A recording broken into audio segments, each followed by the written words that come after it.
오늘 이 자리에 나온 모든 분들을 예수님의 이름으로 환영합니다. 디사이플이라는 찬양팀에서 부른 찬양 중에 선교사라는 찬양이 있습니다. 그 찬양의 가사가 이렇습니다. 아픔 많은 세상에 주의 복음을 들고 부르심 따라 갑니다. 슬픔과 고통이 가득한 이 땅의 눈물을 닦아주려 어쩌면 내 삶을 전혀 돌아볼 수 없을지 모르겠지만 나를 보내시고 무너진 그 땅에 내 생명 묻으소서.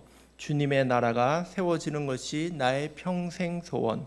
주님의 교회가 이곳에 세워짐이 나의 마지막 호흡이 끝이 날 때까지 나는 나아가리. 그날에 그토록 보고픈 주 얼굴 보리. 이런 가사의 찬양입니다. 이 찬양에서도 굉장히 비장함이 느껴지지 않습니까?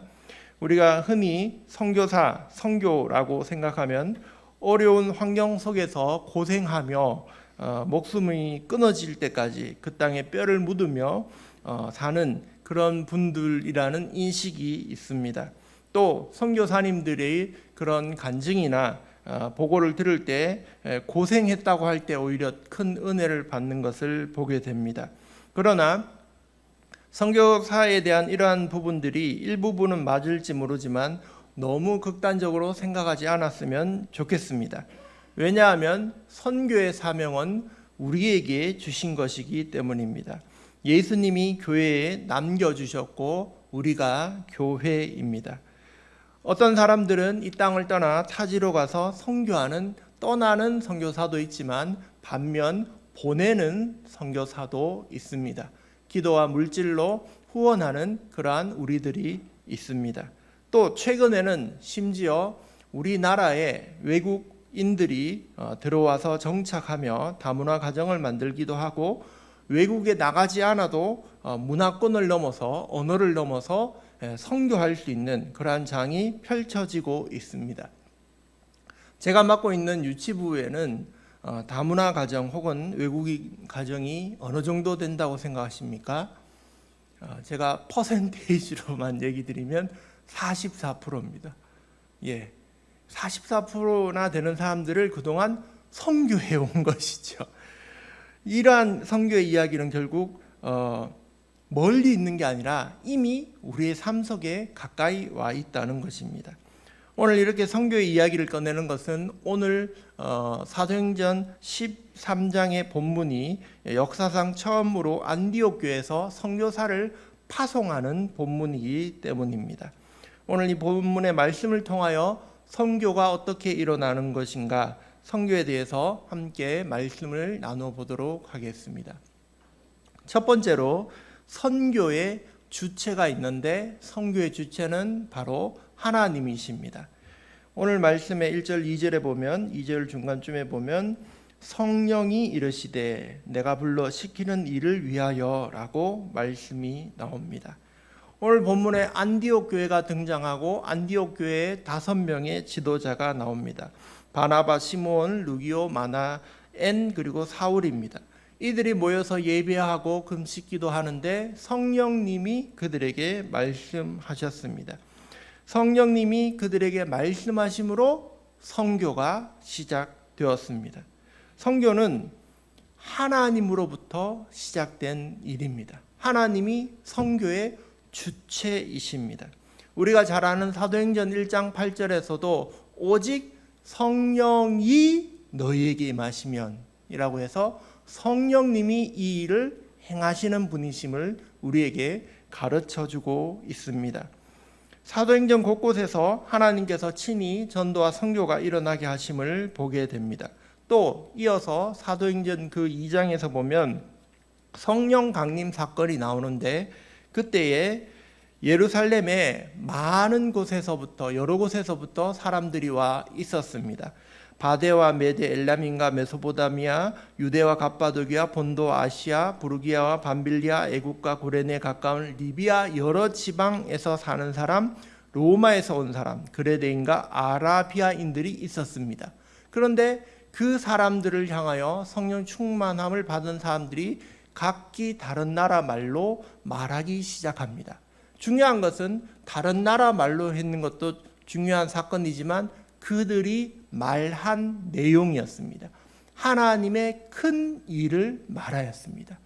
성령님이 그들을 통하여 하나님의 큰 일, 즉 예수님께서 죽으시고 다시 살아나신 그 일을 각 나라의 말로 선포하게 하신 것입니다.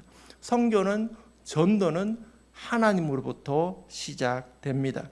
또 사도행전 4장에 보면 베드로와 제자들이 대제사장에게 잡혀서 이렇게 핍박을 당합니다. 더 이상 예수의 이름으로 전하지 말라, 이렇게 강요를 당합니다. 그러나 그들은 이렇게 대답하죠. 하나님 앞에서 너희의 말을 듣는 것과 하나님의 말씀을 듣는 것보다 옳은가 판단해라 하면서 우리는 하나님의 말씀을 듣겠다. 하나님의 말씀을 듣는 것은 예수님을 전하는 것이다 라고 당당하게 말합니다. 또 사도행전 6장에 보면 스데반이 죽기 전에 헬라 지역에서 온 유대인들과 논쟁을 벌입니다. 그런데 그때 6장 10절에 뭐라고 적혀 있냐면 스데반이 지혜와 성령으로 말함을 그들이 능히 당하지 못합니다. 스데반이 그냥 말한 게 아니라 성령님이 스데반을 통하여 그들에게 복음을 말하게 하신 것이었습니다. 또 사도행전 10장에 보면 고넬료라는 백부장이 등장하지요. 그에게 복음을 전한 베드로가 있었습니다. 그런데 그 두 사람을 누가 만나게 해주셨습니까? 바로 하나님이었습니다. 하나님이 그들을 만나게 해주시고 복음을 전할 수 있게 해주신 것이죠. 복음의 전파, 선교는 하나님이 친히 행하시는 일입니다. 이 사실을 알면 우리는 하나님이 이 일을 책임지시고 해내신다는 것을 믿게 됩니다. 이것이 사람의 일도 아니고 일개 교회나 한 단체의 일이 아니라는 것입니다. 그러므로 하나님께 맡겨드리면 됩니다. 우리나라에 들어온 선교사님 중에 루비 캔드릭이라는 여자 선교사님이 계셨습니다. 이분은 미국 남감리교에서 파송된 분인데 1907년에 들어왔습니다. 24살의 나이로 들어왔는데 그분이 텍사스에 사는 부모님에게 보낸 편지가 있었습니다. 이렇게 적혀 있었습니다. 이곳 조선 땅에 오기 전에 집들에 심었던 꽃들이 활짝 피었다는 소식을 들었을 때 하루 종일 집 생각을 했습니다. 욕심쟁이 수지가 그 씨앗을 받아 동네 사람들에게 나눠주었다니 너무나 대견스럽습니다. 이곳은 참 아름다운 곳입니다. 모두들 하나님을 닮은 사람들입니다. 선한 마음과 복음에 대한 열정으로 보아 몇십 년이 지나면 이곳은 주님의 사랑이 넘치는 곳이 될 것 같습니다. 저는 복음을 듣기 위하여 20km나 먼 곳에서 맨발로 걸어오는 어린아이들을 볼 때 그들 안에 하나님의 사랑 때문에 오히려 위로를 받습니다. 한편에서는 탄압이 점점 심해지고 있습니다. 그저께는 주님을 영접한 지 일주일도 안 된 서너 명이 끌려가 순교했고 토마스 선교사와 제임스 선교사도 순교했습니다. 선교본부에서는 철수하라고 지시했지만 대부분 선교사들은 그들이 전도한 조선인과 아직도 숨어서 예배를 드리고 있습니다. 그들은 모두 순교할 작정인가 봅니다. 오늘 밤 유난히 고향으로 돌아가고 싶습니다. 외국인들을 죽이고 기독교를 증오한다는 소문 때문에 부두에서 저를 끝까지 말리셨던 어머니의 얼굴이 어른거립니다.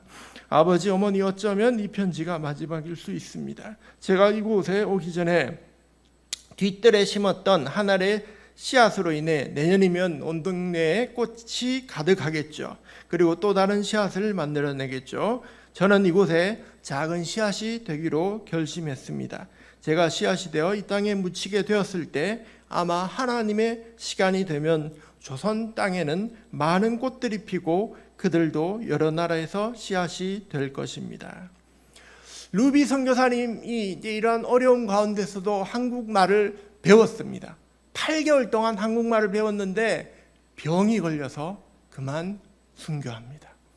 다른 거 한 것이 없습니다.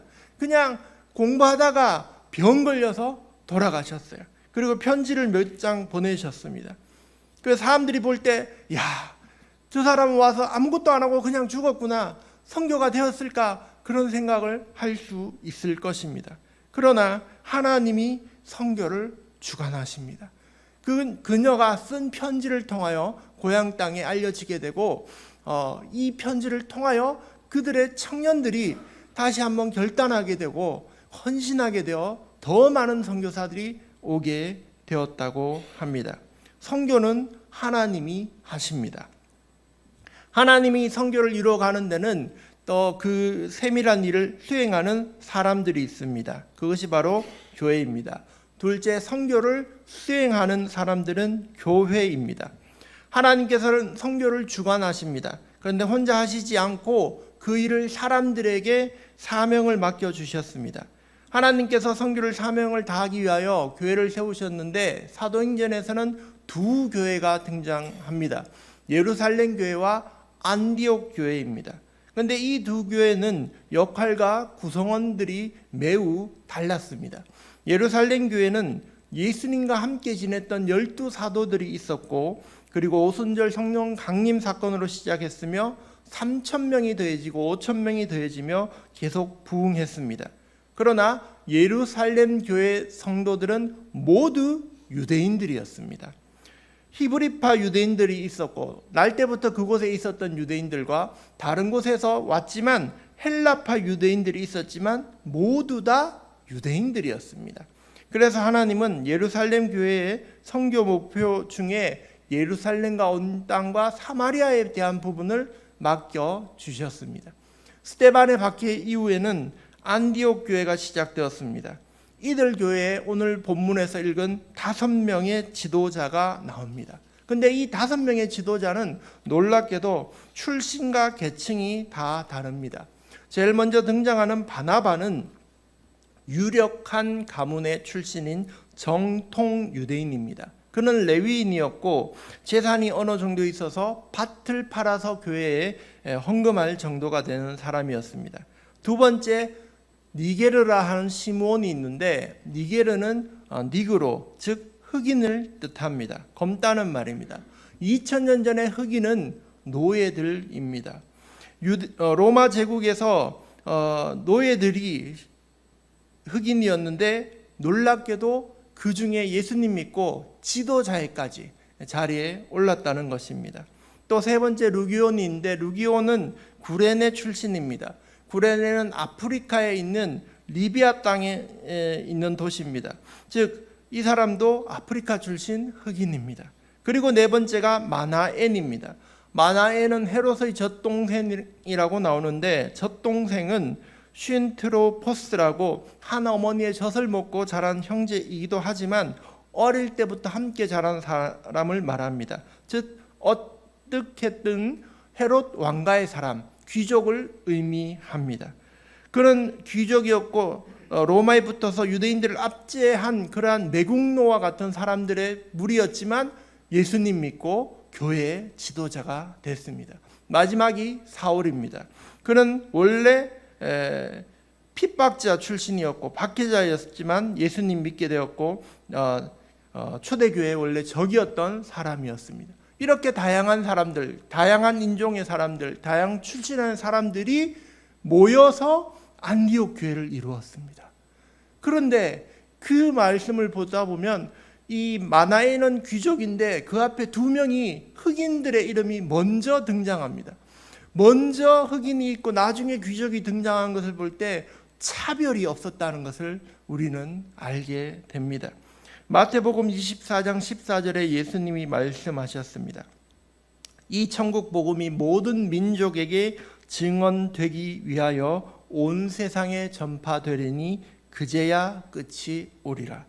복음이 모든 나라, 모든 사람들, 모든 민족과 언어에 전파되기 위하여 하나님께서는 새로운 교회를 세우신 것입니다. 다양한 민족과 계층과 사람들로 구성된 안디옥 교회를 세웠고 그 교회를 통하여 하나님이 선교를 시작하신 것입니다. 한국에도 이렇게 차별 없이 그렇게 행한 교회가 있습니다.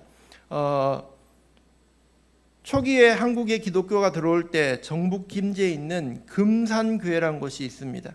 그런데 그곳에는 어떻게 이제 복음이 시작되고 교회가 세워졌냐 하면 그 마을에는 조덕삼이라는 부자가 있었습니다. 이 조덕삼이라는 부자가 있었고 어릴 때 일찍 부모를 잃고 소년이었던 이자익이라는 머슴이 있습니다. 조덕삼은 이자익을 자기 집에 데려다가 머슴으로 그렇게 살게 해줍니다. 어느 날 루이스 테이트 선교사님이 와서 복음을 전파하자 조덕삼 이 부자는 예수님을 믿게 되었고, 그리고 배운 그대로 그 내용을 이자익에게, 머슴인 이자익에게 가르쳐주고 복음을 전합니다. 그리고 배운 그대로 간 형제로 그를 대접합니다. 그래서 이자익은 열심을 내어 교회 봉사했고, 초대교회에만 있었던 영수라는 자리에까지 올라 교회를 섬겼습니다. 어느 날 교회 사람들이 많아져서 장로를 뽑는 날이 됐는데 후보에 조덕삼이 올라갔고 머슴 출신인 이자익이 올라갔습니다. 사람들은 생각하기에 마을 유지였던 부자 조덕삼이 장로님이 되겠구나 라고 생각했습니다. 그런데 웬걸 선거가 끝나고 나니까 머슴 출신인 이자익이 장로에 뽑히게 된 것입니다. 그때 조덕삼은 이렇게 말했습니다. 우리 금산교회는 참으로 훌륭한 일을 해냈습니다. 저희 집에서 일하는 이자익 영수는 저보다 신앙의 열의가 대단합니다. 참으로 감사합니다. 나는 하나님의 뜻을 겸허히 받아들여 이자익 장로를 잘 받들고 더욱 교회를 잘 섬기겠습니다. 그렇게 말을 했습니다. 그래서 둘이 교회를 잘 섬기고 조덕삼 씨도 나중에 장로님이 되고 이자익 씨는 신학 공부를 시켜줘서 나중에 목사님으로 금산교회에 다시 오게 되었다고 합니다. 안디옥 교회가 하나님의 선교를 감당할 수 있는 교회가 되었던 것은 신분과 제도를 뛰어넘고 진심으로 그리스도의 사랑 안에서 차별이 없이 지냈기 때문에 하나님께서 그런 교회를 사용하셨습니다. 마지막으로 그 교회에 준비된 사람을 쓰셨습니다. 세 번째, 선교회는 준비된 사람을 쓰십니다. 선교는 하나님이 주체가 되시고 교회가 수행하며 거기에 속한 사람들이 보내집니다. 그냥 사람들이 가는 것이 아니라 준비된 사람들이 갑니다. 1절의 말씀을 보면 안디옥 교회 선지자들과 교사들이 있는데라고 하면서 5명의 사람들의 이름이 등장합니다. 이들은 선지자와 교사의 직무를 맡았던 사람들입니다. 하나님의 말씀을 가르치던 사람이었습니다. 선지자적으로 말씀을 선포하고 또 교사로서 말씀을 가르친 사람들이었습니다. 말씀에 능통한 사람들이었죠. 여러분, 학교에서 누가 가장 공부 잘하는지 아십니까? 시험 치면 100점 맞는 사람이 있습니다. 바로 선생님입니다. 가르치는 사람이 가장 똑똑합니다. 그래서 하나님께서 말씀을 가르치는 말씀에 준비된 이 5명을 고르셨고 그 중에서 2를 뽑아 세우셨습니다. 또 이들의 특징은 2절에 보면 주를 섬겨 금식할 때라고 나옵니다. 여기서 섬긴다는 말은 레이투르게오라는 단어로 예배하며 섬긴다는 말씀입니다. 즉 예배로 섬겼던 사람들입니다. 예배하는 사람들이었습니다. 언제나 하나님을 예배하고 예배자로 살아가는 그러한 준비된 사람이었습니다. 또 그들은 금식하는 사람, 금식하며 기도하는 사람들이었습니다. 특별한 일이 있어서 금식한 게 아니라 날마다 기도하다가 금식할 때가 되면 금식으로 기도하는 열심히 기도하던 사람이었던 것입니다. 즉 말씀에도 준비되고 예배자이고 기도에도 그렇게 열심인 그런 사람들 중에서 주님이 2 사람을 뽑은 것입니다. 바로 바나바와 바울이었습니다. 마지막으로 3절의 말씀을 결론으로 같이 한번 읽겠습니다. 이에 금식하며 기도하고 2 사람에게 안수하여 보내니라.